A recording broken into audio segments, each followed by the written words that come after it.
o nosso presbítero Josafá. Josafá mora em Recife, é auxiliar daquela igreja ali na capital de Pernambuco. Sempre ele está conosco no Chapadinha para Cristo. E desta feita, mais uma vez. O senhor está feliz? Como é o nome da sua esposa? Irmã Andréia Souza. Quero aproveitar e mandar um abraço, um alô para ela que ela está assistindo. Olha só. E o seu pastor em Recife, o nome dele? Meu pastor presidente, pastor Ailton José Alves. Meu Deus, o senhor vai já cumprimentar esse homem. Então vamos cantar com o nosso cantor Josafá. O senhor pode cantar 3 hinos sem mudar o pé do lugar. Quando você vê eu estiver andando por ali, já é para o senhor parar. Vamos, meu filho, sonoplasta, na luta. Josafá, do Pernambuco, canta agorinha. Te senta, te arruma na cadeira, te segura. O homem vai cantar já. Pois não, é o Josafá, é de Pernambuco, é do Brasil.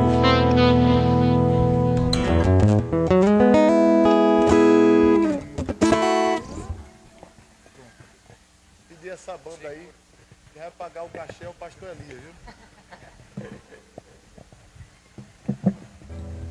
Meus irmãos, saúdo a todos com a paz do Senhor. Quem está feliz, diga glória a Deus.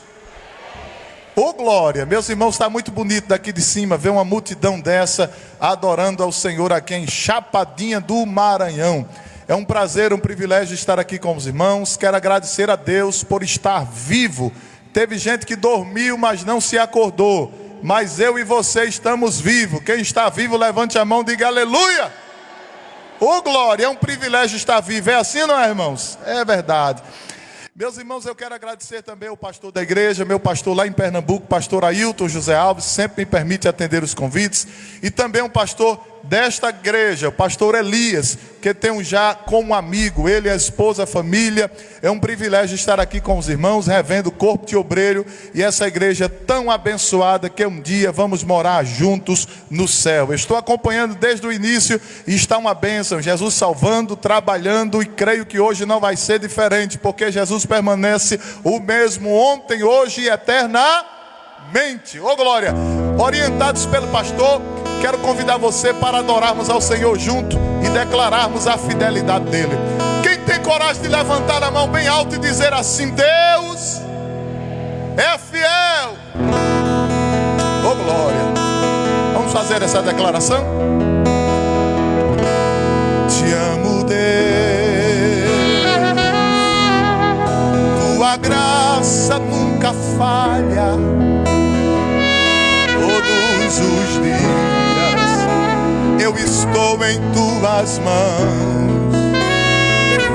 Desde quando me levanto até eu me deitar, eu cantarei da bondade de Deus.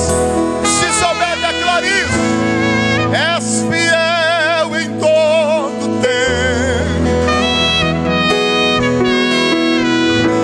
Em todo tempo tu és tão bom. Com todo fôlego que tenho, eu cantarei a bondade de Deus.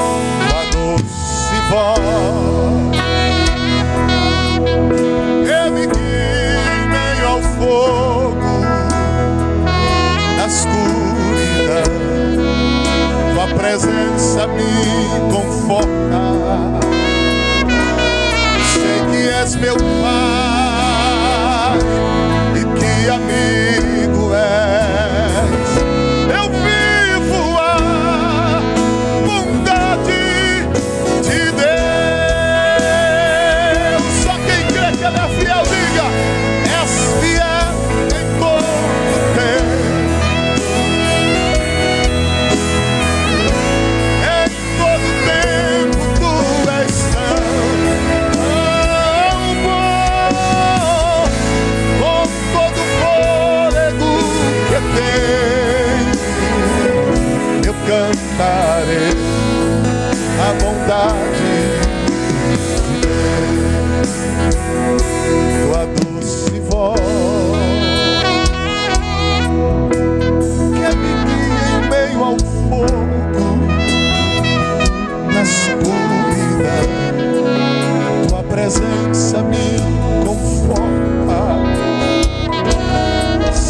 és meu Pai, que amigo és.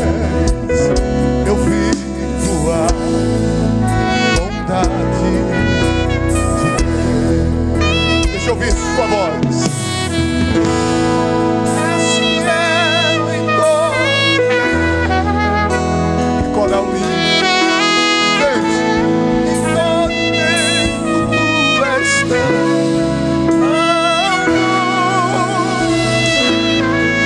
Todo fôlego que tenho, eu cantarei a bondade de Deus. Antes da nação de Israel entrar em Canaã, a Bíblia diz que Moisés reuniu todo o povo. Isso está escrito lá em Deuteronômio capítulo 6, versículo 7 em diante. Moisés disse assim: saberás, pois, que teu Deus, o nosso Deus, Ele é fiel. Ele guarda o conserto e a misericórdia até 1000 gerações aos que o amam e guardam os seus mandamentos. Moisés disse: o Senhor não tomou prazer em vós, nem vos escolheu, porque a vossa multidão era maior do que outros povos, ou porque vocês eram menor em número do que outros povos. Não, primeiro o Senhor vos escolheu por amor. Ele vos amou, Ele vos abraçou. Segundo, para guardar a aliança, o concerto que Ele havia feito com Abraão, com Isaac e com Jacó. E o nosso Deus não quebra aliança feita jamais. Oh glória, aleluia. Em terceiro lugar, para manter a palavra da sua fidelidade. Ele é fiel e por causa da fidelidade dele, nós estamos aqui de pé. Somos imerecedores da bondade e da misericórdia de Deus. Se fosse para a gente estar aqui porque merecia, ninguém estaria aqui. Mas nós estamos de pé, estamos sobrevivendo porque Ele permanece sendo fiel. Deixa eu lhe dizer mais: tem alguém aqui nessa praça que ainda não morreu por causa dessa fidelidade. Tem alguém me ouvindo aqui através das redes sociais, talvez do YouTube, do Instagram, do Facebook, que está ouvindo esse louvor e esta palavra. Você ainda está vivo por causa da fidelidade de Deus. Deus tem sido fiel de dia, de noite, de madrugada, semana, mês, ano. Geração passa, geração entra, mas Deus permanece fiel. Eu quero lhe convidar com muita alegria, só se você puder, levante a mão assim lá no terceiro andar bem alto e diga: és fiel em todo tempo. Olha aí que coral lindo, que coisa linda, diga: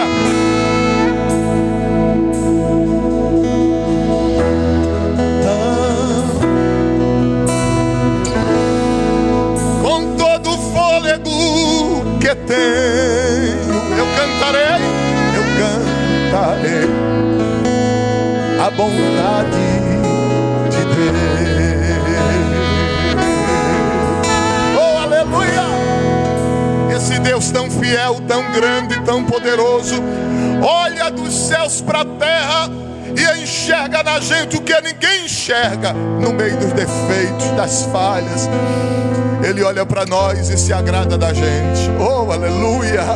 Mesmo cheio de defeito como somos, mas Ele nos abraçou e a gente está aqui. Quem conhece, canta. Eu não sei o que Ele viu em mim, não entendo por que me amou. Eu não sou o que devia ser. Mesmo assim Ele me abraçou. Diga: sou pequeno, Ele tão grande é. Glória.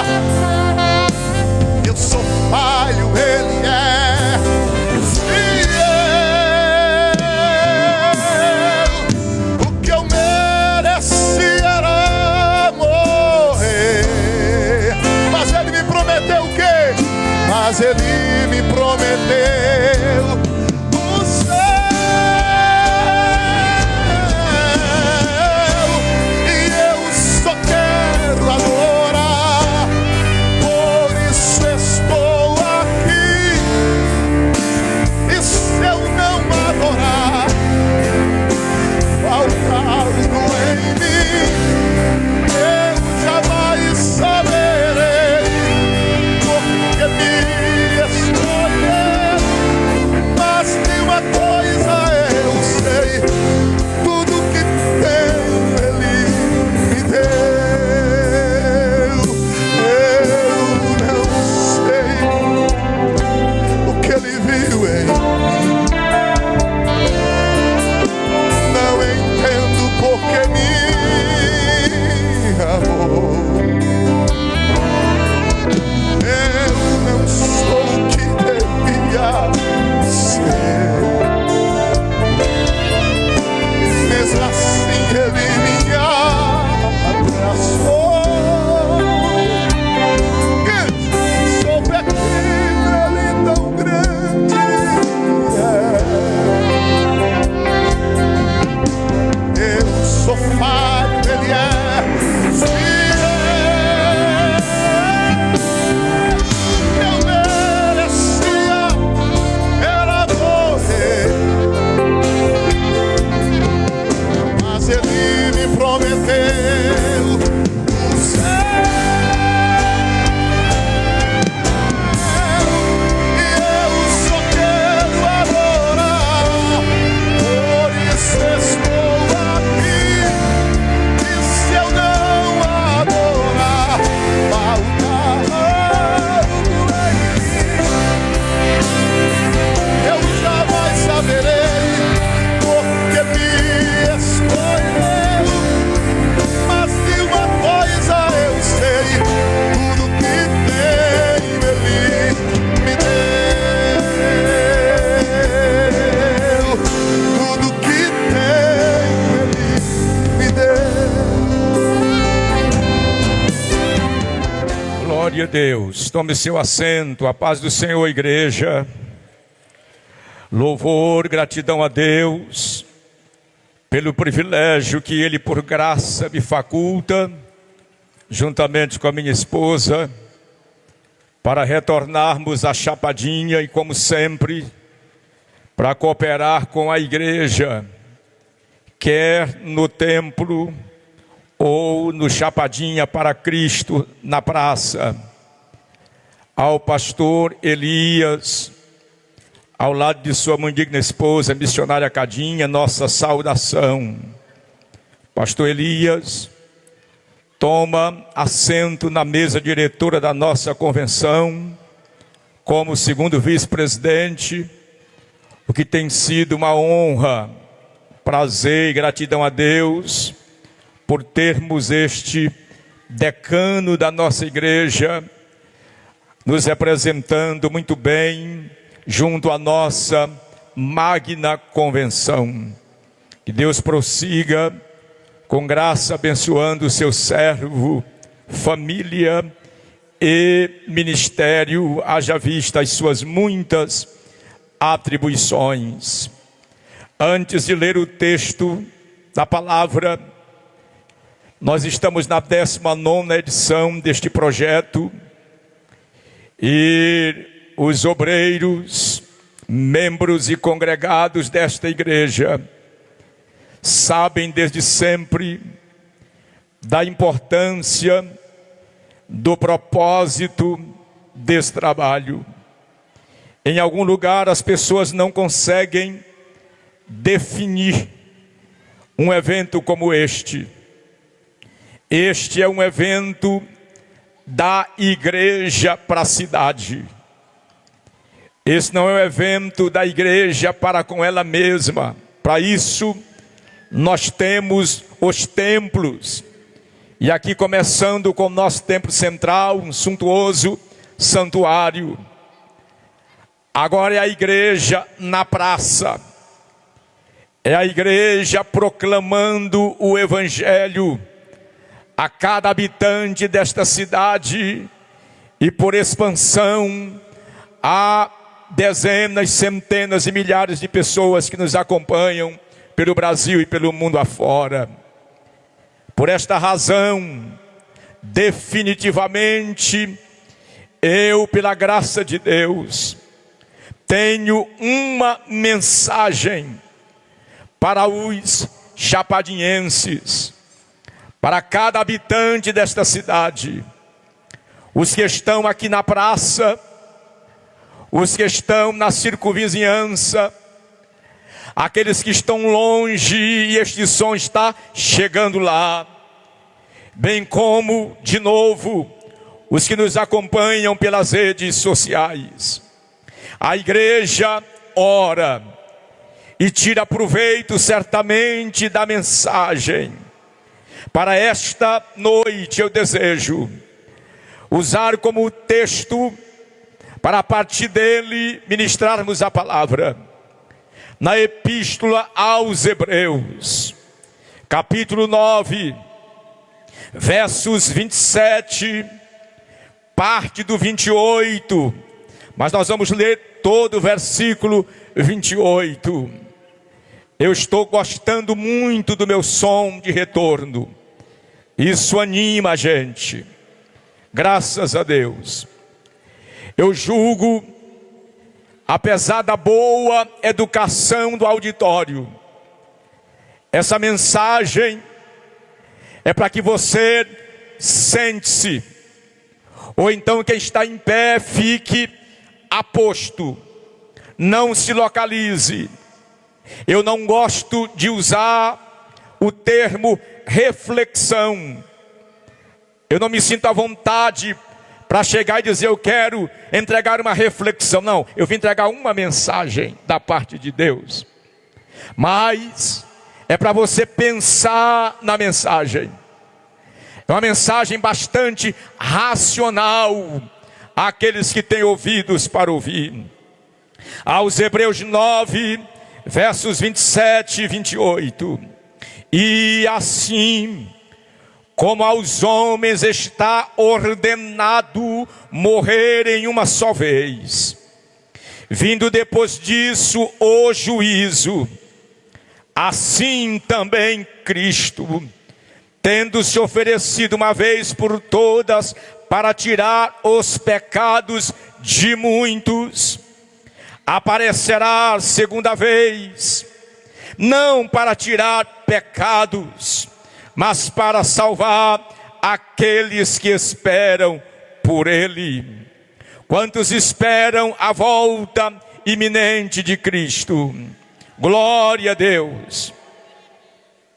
Certamente, todos os presentes fizeram planos para esta semana, que por sinal está se findando. Você talvez tenha planejado trabalhar, talvez tenha planejado uma viagem, talvez esteja construindo uma casa, talvez esteja sonhando com a aposentadoria, talvez esteja economizando para realizar um grande projeto, e quem sabe o projeto das férias. Todos nós fazemos planos. Aliás, fazer plano é natural. Fazer plano é de quem é racional. Seria triste alguém que não planeja. O próprio Jesus, falando sobre o preço do discipulado, ele usa o planejamento para a gente entender o custo do que é ser um discípulo de Jesus. Ele conta uma parábola dizendo: qual é o homem que deseja construir alguma coisa? Vamos trazer para a gente a casa. E ele não senta primeiro para fazer o orçamento do material a ser gasto. Ele não mede as consequências. Quem é o homem que não faz isso? Porque se não fizer, ele pode ter algumas dificuldades. Entre elas, ele não fez o orçamento. Começa a obra e não termina. Então os transeuntes passam em frente à construção abandonada, de gente que não programou, e diz: este começou esta construção e não concluiu. E continua. Ou então um rei que vai para uma guerra, enfrentar uma outra nação, e não senta e não observa se de repente com 10.000 soldados ele vai vencer o inimigo que vem com 20. É contrassensual, e de repente ele não mede as consequências, vai com 10.000 contra 20, e antes de começar a guerra, ele levanta a bandeira branca para dizer para se render. Todos nós precisamos planejar, mas existe uma pergunta que poucas pessoas fazem a si mesmas. Qual é essa pergunta? Se esta fosse a última noite da sua vida. Por favor, minha proposta aqui não é assustar ninguém. O nosso cantor começou falando aqui que muita gente não amanheceu. Estamos aqui vivos, então eu não estou tentando assustar você.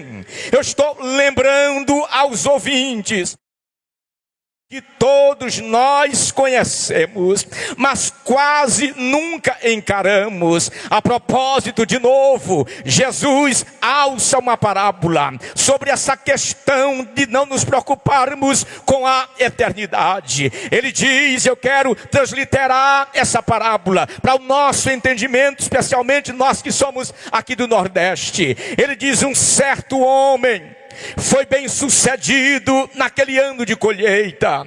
Tal foi a colheita do cereal plantado e colhido, que ele olhou para os seus depósitos, para os seus armazéns, e disse: não comporta, a safra foi boa, o que eu devo fazer então?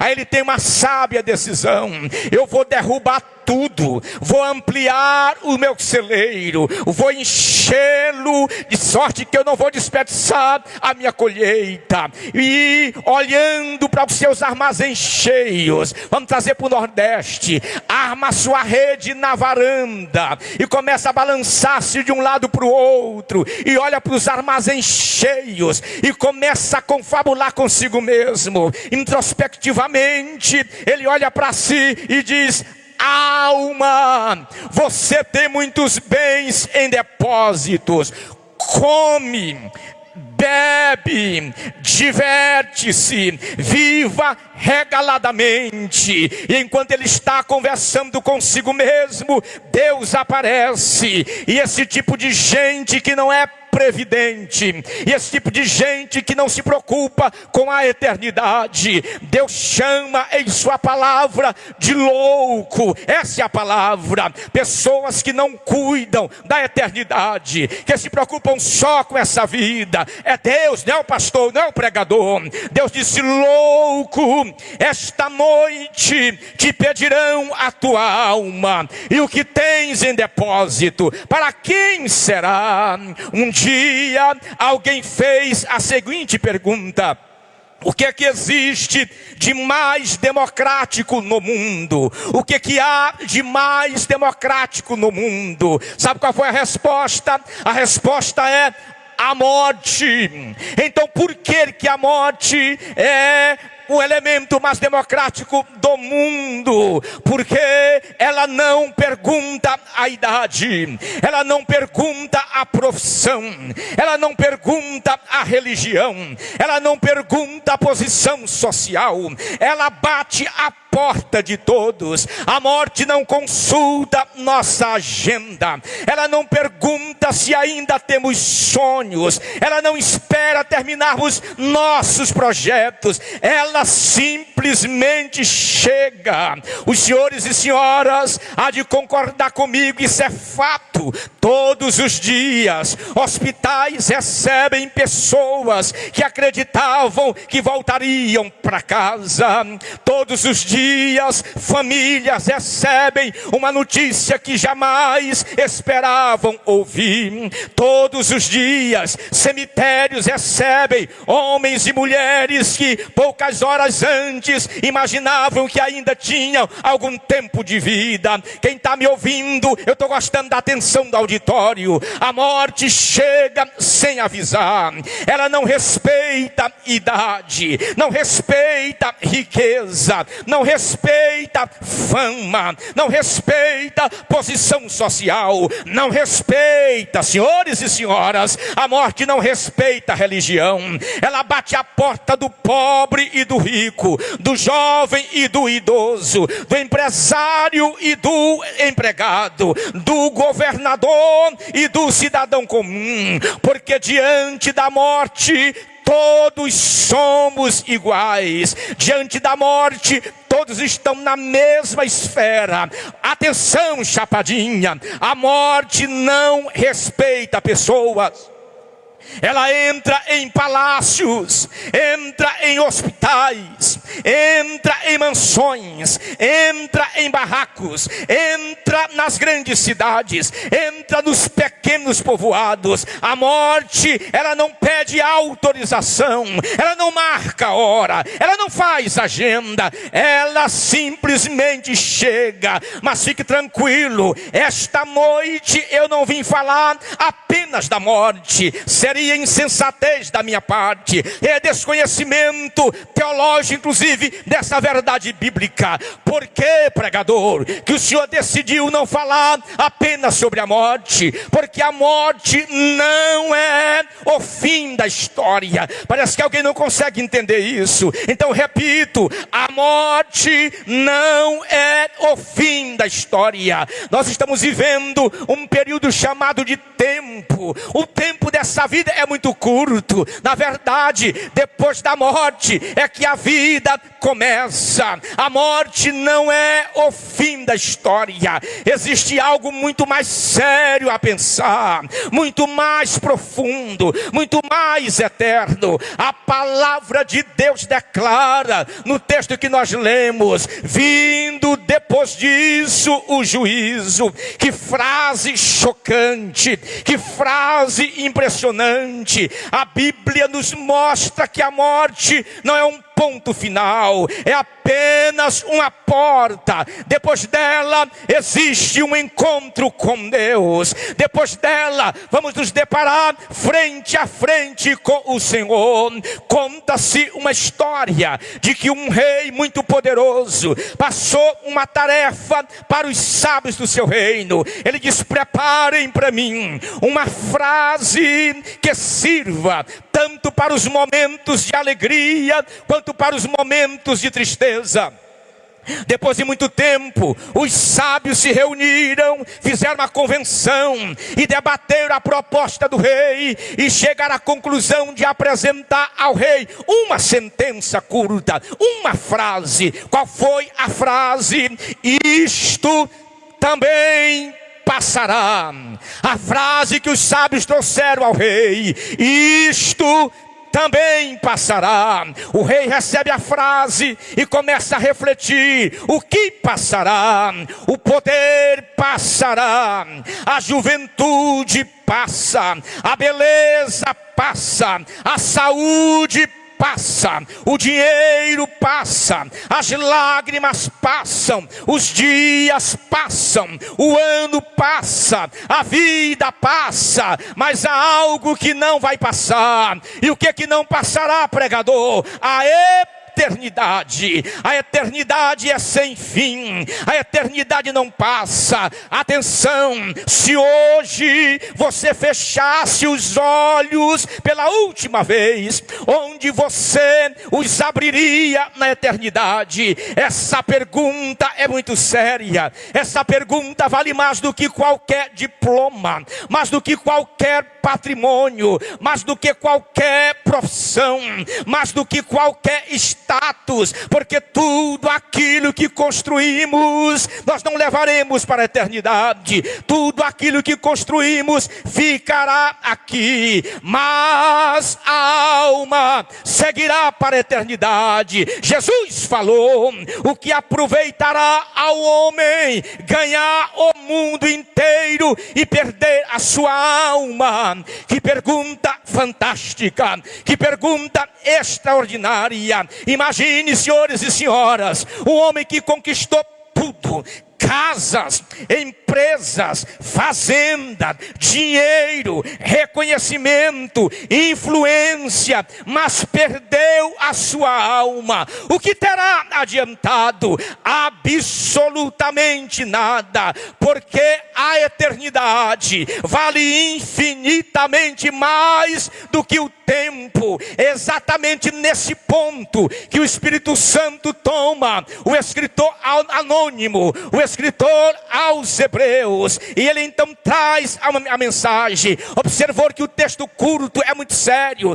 Não há exagero, não há excesso, não senhores, não há poesia. Ele não poetiza a sua mensagem, não senhor, não é melancólica. A mensagem de Deus pelo Espírito através do escritor aos Hebreus. E esta noite no púlpito do Chapadinha para Cristo, para uma multidão incontável de pessoas que nos acompanha, não há excesso na mensagem, não há exagero na mensagem, não há poesia na mensagem. Ele, o escritor aos Hebreus, pelo poder do Espírito, resume de forma clara a existência humana em poucas palavras. Está ordenado aos homens morrerem uma só vez, vindo depois disso o juízo. Quem está na praça pode levantar a mão e fazer alguma coisa. Que bom, estou gostando de pregar aqui. Oh, glória a Deus. Observe que Deus apresenta três realidades incontestáveis. Que bom que é só três. Dá para a gente decorar. Não é um documento grande que a gente não possa absorver. Três sentenças. A primeira, a certeza da morte. Segunda, a certeza do juízo. E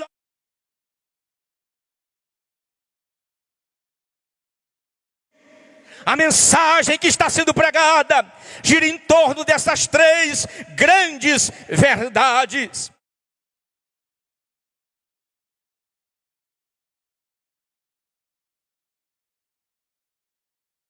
Apenas informar a você de algo muito sério. Ele deseja transformar você.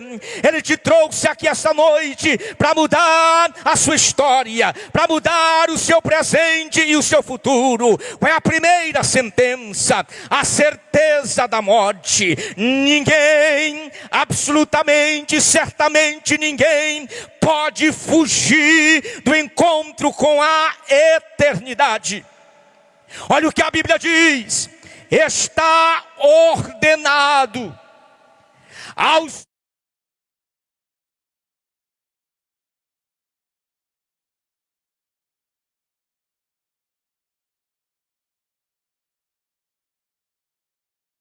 olha a verdade dessa palavra ordenado. O que se entende por ordenado? Indica um decreto estabelecido por Deus. Um decreto que Deus estabeleceu. Não adianta fugir, não adianta esconder-se. Está ordenado por Deus aos homens morrerem. A morte é uma certeza para todos. Ela está ordenada aos homens morrerem. Está ordenado aos homens morrerem. Ninguém escapa dessa realidade. Tudo começa no Gênesis, a partir do pecado do primeiro homem, Adão. A partir dele, os homens passaram a morrer. Desde a queda de Adão, a morte passou a reinar na experiência do homem. Perceba, e eu lhe lembro, não foi Deus que criou a morte, mas a morte faz parte, ou ela não faz parte, do plano original de Deus para o homem. A morte nasceu, surgiu em decorrência do pecado. Por isso Paulo escreveu: porque o salário do pecado é a morte. Atenção, todos os que me ouvem, se hoje fosse a sua última noite, você estaria preparado? Sua família sabe que você ama Jesus? Seu coração está em paz com Deus? Se Cristo voltasse agora, você subiria com Ele? É bom pensar nisso, porque o homem, genericamente o ser humano, ele sabe que vai morrer, mas vive como se não soubesse, vive como se fosse permanecer aqui para sempre. O maior erro não é esquecer a morte, o maior erro é esquecer a eternidade. Mas atenção, Deus não apenas anuncia a morte, Ele revela o que vai acontecer depois dela. Depois da morte começa um novo tempo. A certeza do juízo é o penúltimo ponto da mensagem. O primeiro ponto é a certeza de que vamos morrer. O segundo ponto é a certeza de que o juízo virá. Vindo depois disso, disso o quê? Vindo depois da morte, o juízo. É uma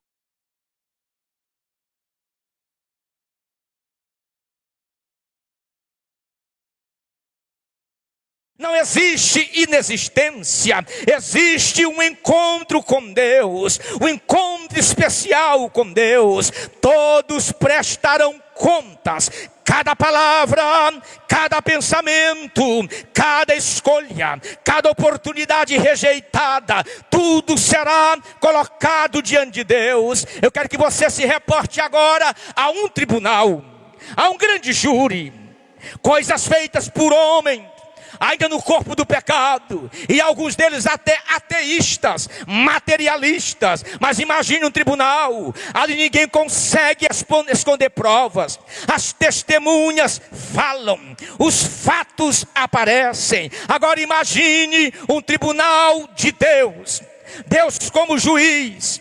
A despeito da seriedade dos tribunais, há alguém que compra. Tem gente que compra e às vezes o juiz se vende. O advogado compra testemunhas. As pessoas põem a mão na Bíblia dizendo que juram dizer a verdade, somente a verdade, mas mentem.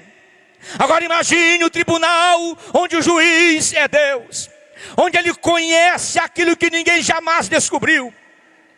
Esse é o tribunal de Deus. É que vai julgar a nossa vida, conhece todas as palavras, todos os pensamentos, todos os nossos atos, todos os nossos ditames, toda a nossa história. Depois da morte, segue-se o juízo. A esse tempo da mensagem, a igreja louva a Deus pela vida eterna, alcançada na pessoa bendita de Jesus Cristo, Senhor.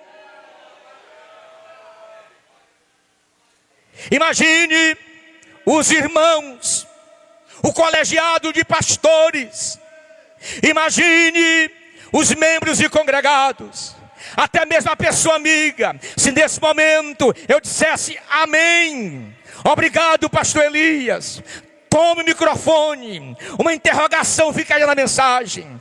Todos os ouvintes diriam: esse pregador não encerrou a mensagem.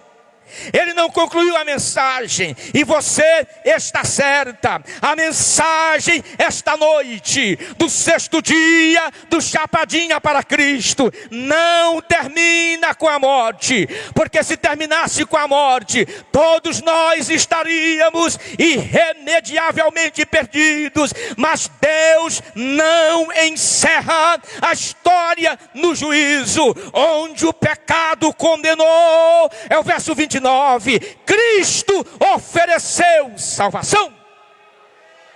Oh, glória!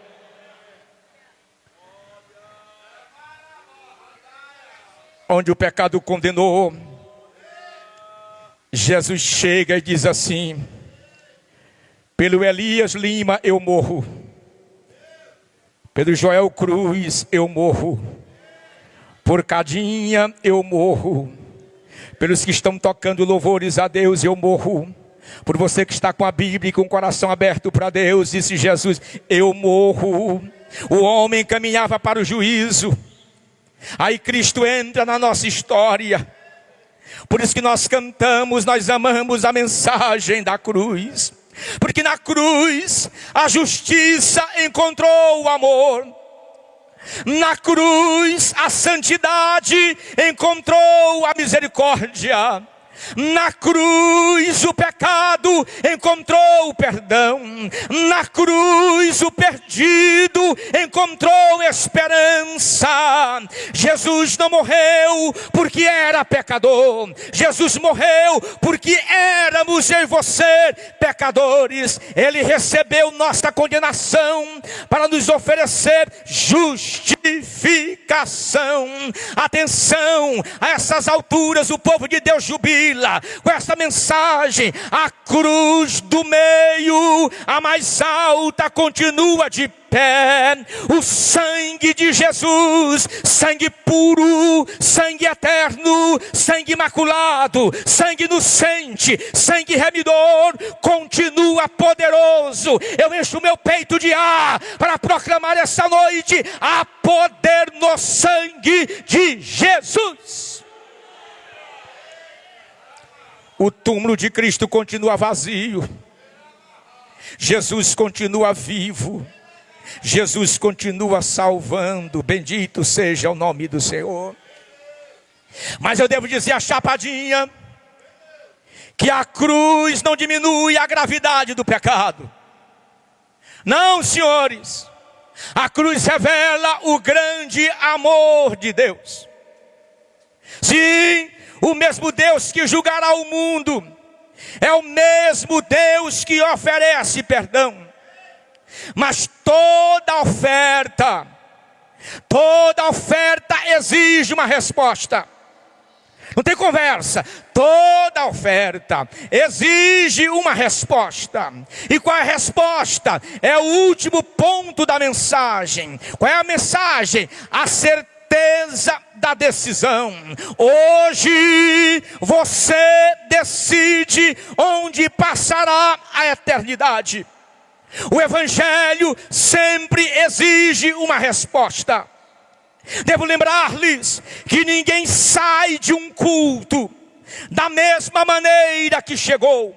Ou você se aproxima, ou você se afasta. A maior decisão da vida é você que precisa tomar. De forma muito clara, Jesus explica isso à igreja de Laodiceia: eu estou à porta e bato. Só que tem um si na frente, tem uma condição. Porque costumo dizer que Jesus não derruba a porta. Não, senhores, ele não cerra o cadeado e entra. Ele não cerra o telhado e desce. Ele não põe uma arma na sua cabeça e diz: você está rendido. Não, senhores, a maçaneta dessa porta está por lá de dentro. Estou à porta e bato. Se alguém abrir a porta, eu entrarei em sua casa, cearei com ele e ele comigo.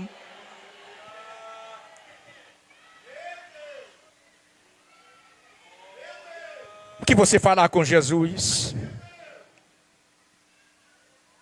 A pergunta é: o que você fará com Jesus? Você lembra do tempo de Noé? A porta da arca permaneceu aberta por um período e para todos. Quem entrou foi salvo. Quem adiou ficou do lado de fora. O problema na arca não foi a falta de espaço, foi a falta de decisão. E aí há um perigo. Que perigo? O perigo do depois. Depois. Amanhã é o dia falso. Amanhã é o dia que nunca chega. Já viu isso? Amanhã é o dia falso. É o dia que nunca chega. Quando o amanhã chega, deixa de ser amanhã, passa a ser hoje. E o hoje lança a luz para o amanhã. O perigo do depois. Deixa eu lhe fazer um alerta. Satanás nunca vai dizer para ninguém, nunca disse, nem dirá para ninguém: olha, não aceite Jesus. Ele nunca vai dizer isso. A mensagem dele é: espere mais um pouco. Depois, amanhã tu decide. Mas a Bíblia, no que diz respeito à salvação, nunca se refere a amanhã. Quando a Bíblia se refere à salvação, a mensagem é hoje. Hoje. Hoje Deus está falando com você. Não com quem está do seu lado, é com você. Talvez seja a primeira vez, talvez seja a última oportunidade, mas esta noite Jesus continua chamando. Devo alertar-lhes ainda que o inferno está cheio de pessoas que pretendiam aceitar Jesus amanhã. A maior tragédia não é morrer, a maior tragédia é morrer sem Cristo. Porque a eternidade começa no momento em que termina o tempo. Quando a pessoa inspira o último alento, começa a eternidade. Quem está comigo nesta mensagem, quem está na praça proclamando para a chapadinha, que todos morreremos, que todos haveremos de enfrentar o juízo de Deus. Chegamos em tempo hábil ao momento mais importante desta reunião. O momento mais importante desta cruzada, desde sempre, não é a música bela que nós estamos ouvindo. E Deus me agraciou hoje, pastor Elias, desde o prelúdio, desde o início do culto, os cantores locais, não é? Estão cantando hinos que tocam a alma. Hinos evangelísticos. Como é bom ouvir cicatrizes. Como ouvir o nosso cantor cantando hinos que falam a alma. A gente não pode conceber o culto sem o louvor, o culto sem os cânticos. Então, mas o mais importante do culto evangelístico não é a música.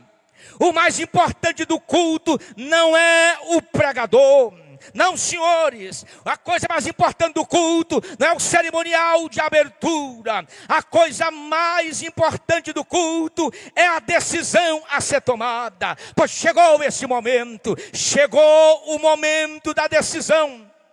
Porque daqui a poucos minutos, algumas pessoas sairão desta praça com a sua vida mudada. Não sairão como entraram, porque alguns receberão perdão, outros receberão paz, outros terão seu nome escrito no livro da vida, porque Jesus Cristo continua salvando todos aqueles que vêm a Ele, bendito seja o seu nome. Será se você pode ficar em pé? Hoje, fazer como o pastor Elias, pula da cadeira. Oh, aleluia.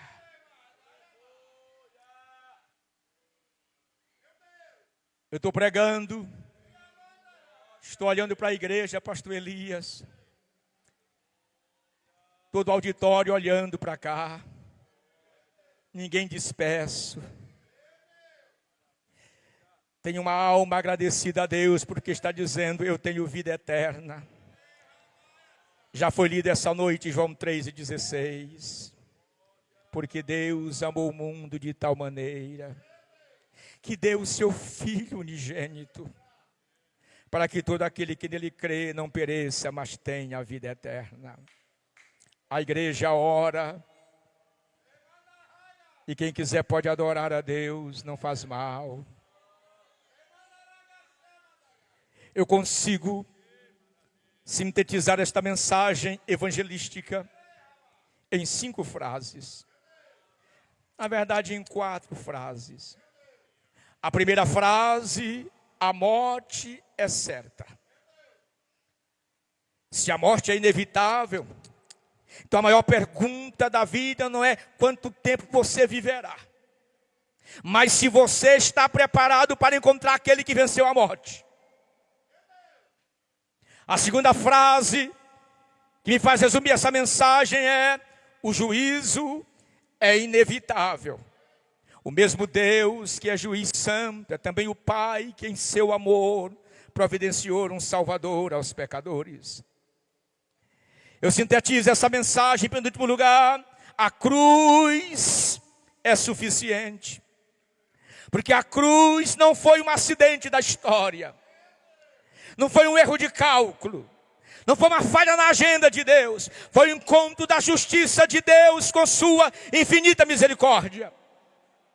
Eu sintetizo essa mensagem, em último lugar: a decisão é sua. Hoje você decide onde passará a eternidade. Hoje, agora, você decide onde vai passar a eternidade. Onde, no meio desta multidão, está a primeira pessoa que está dizendo: ah, pastor, tranquilo, essa noite eu decido viver e passar a minha eternidade com Jesus. Com Jesus. Onde está a primeira pessoa que deseja entregar a sua vida a Jesus? Saia do seu lugar agora. As cordas já baixaram, já foram descerradas as cordas, e você está livre para vir agora. Eu já estou querendo saber o irmão, a irmã que está trazendo no meio da multidão a primeira pessoa para Jesus, para reconciliação, para salvação com Deus.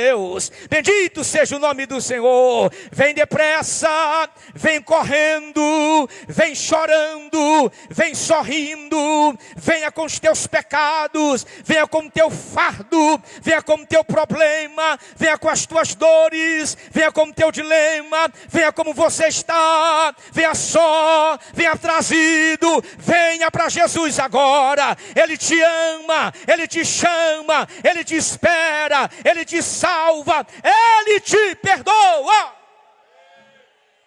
Onde está a primeira pessoa? Depressa, vem correndo.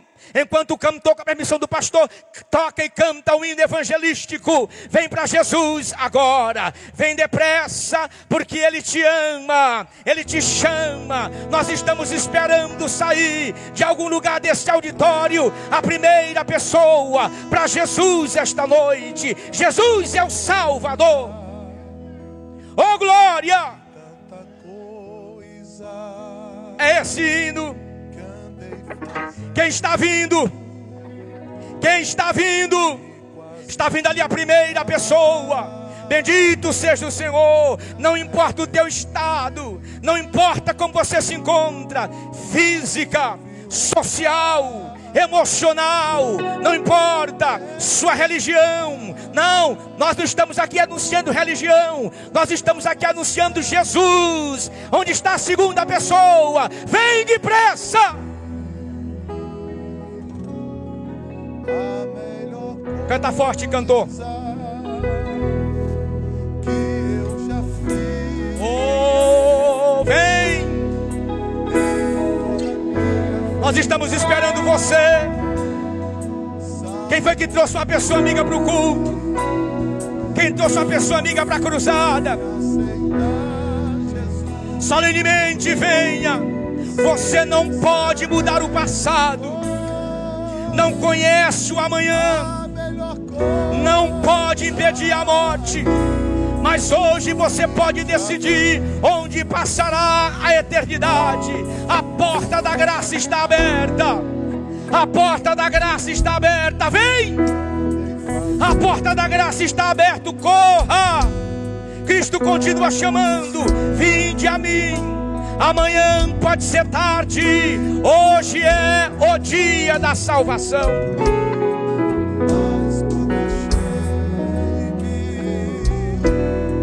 Desfalecendo, tomei a decisão. Vem para Jesus agora.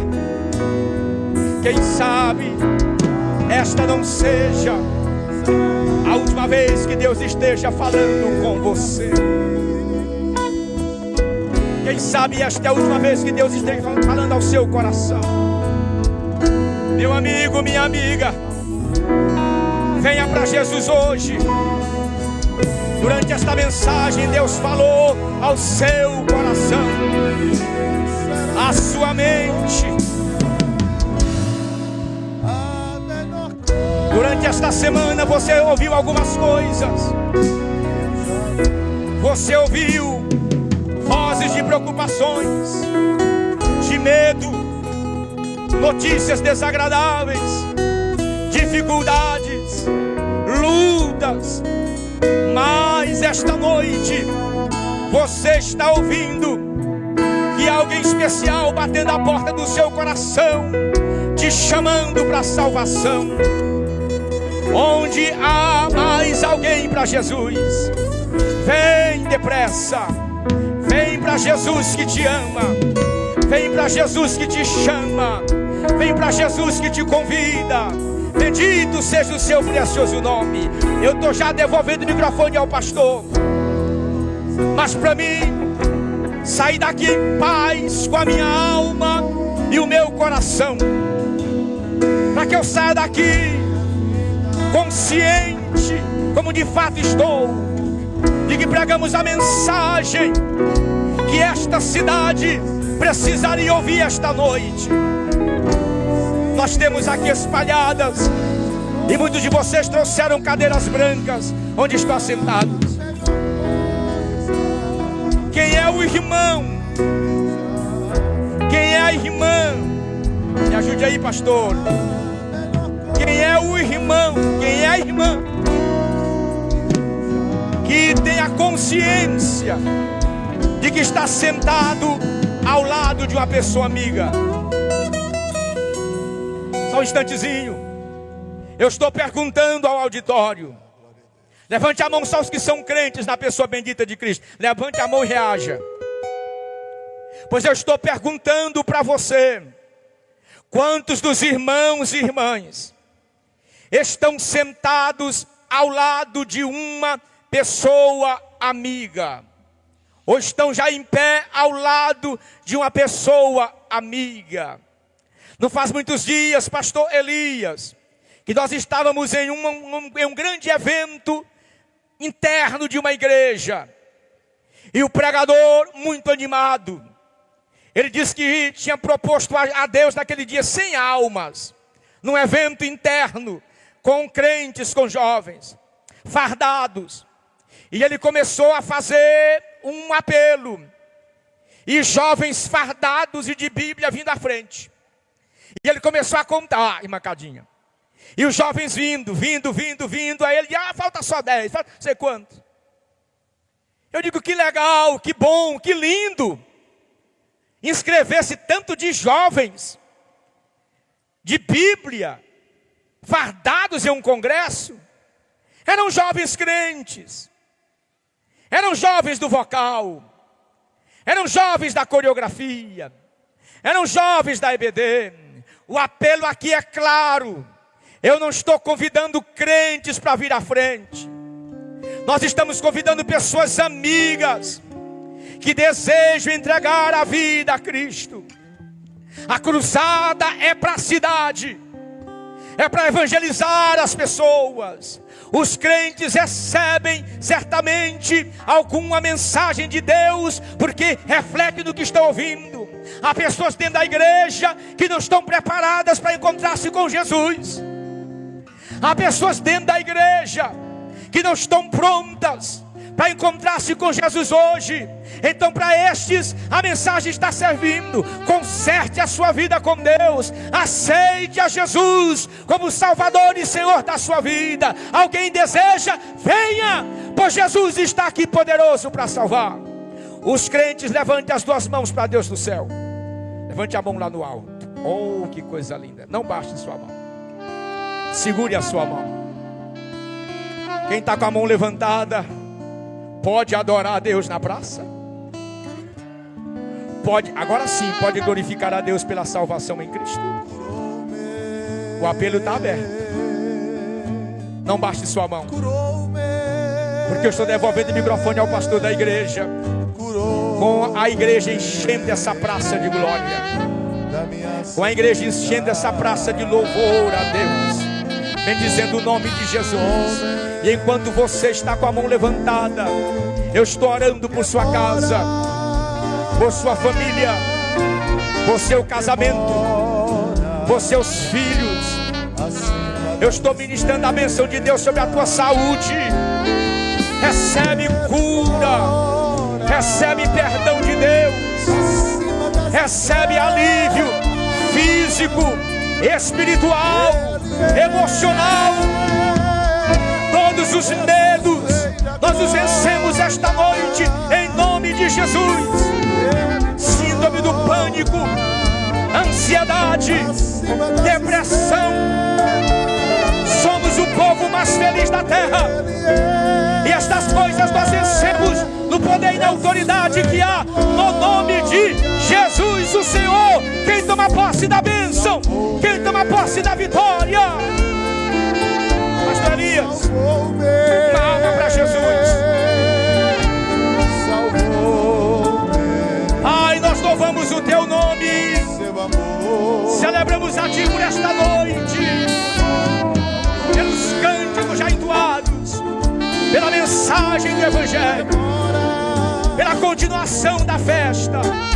Continua manifestando a tua glória e o teu poder, salvando aqueles que estão se decidindo pela internet, onde a cruzada chapadinha para Cristo está chegando. Recebe perdão de Deus, alívio de Deus e vitória em Cristo, pelo precioso nome de Jesus. Quem pode adorar a Deus?